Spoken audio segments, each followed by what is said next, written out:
Hopper by Marcus Pfister. Wake up, Hopper. Mama gently pushed him with her nose. Hopper opened his eyes slowly and stretched himself. Do I have to wash myself again, Mama?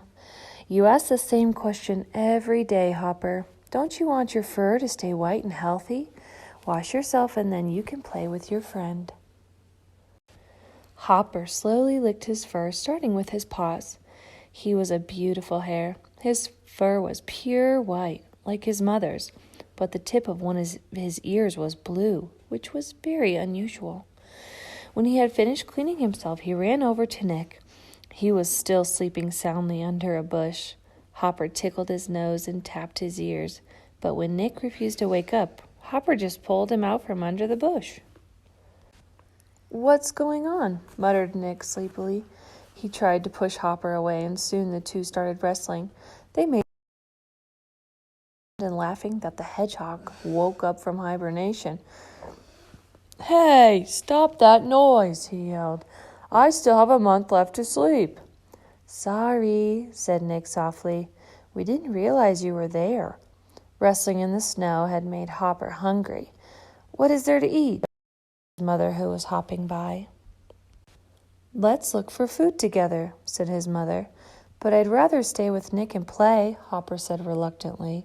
Please bring me something. Come on now, don't be lazy, she said. You can play with Nick tomorrow.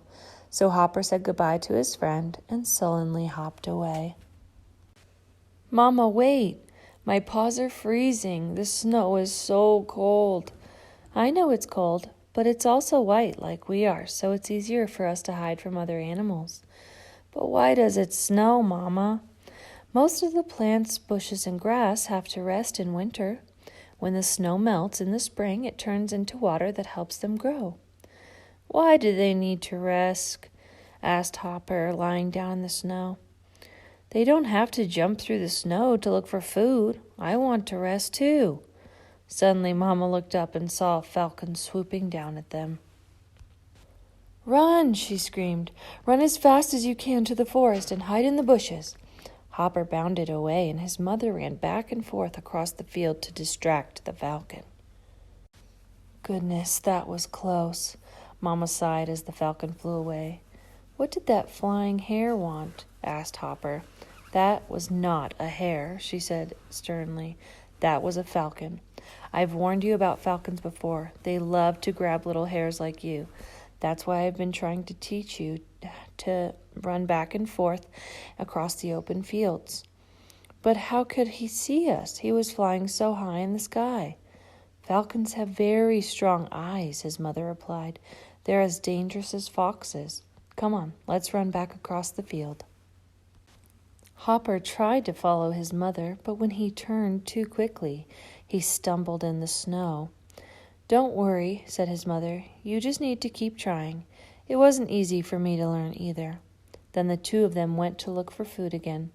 Suddenly, Hopper came out of a bush screaming, Mama, a tree on 4 legs is after me.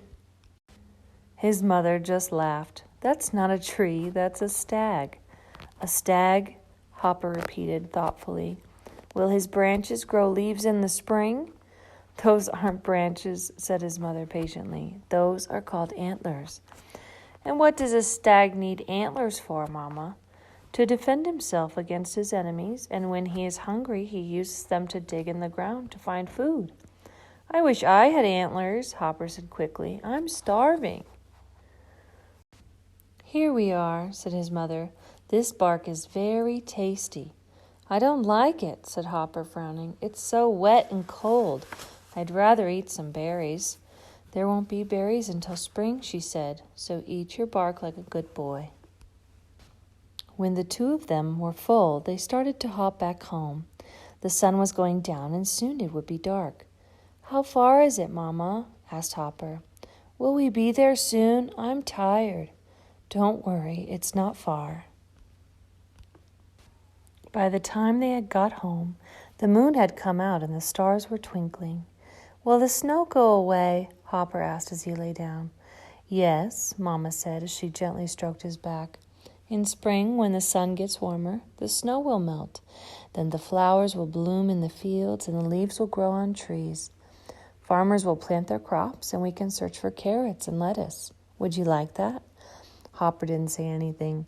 He had already fallen asleep, dreaming of spring and juicy red berries. The end.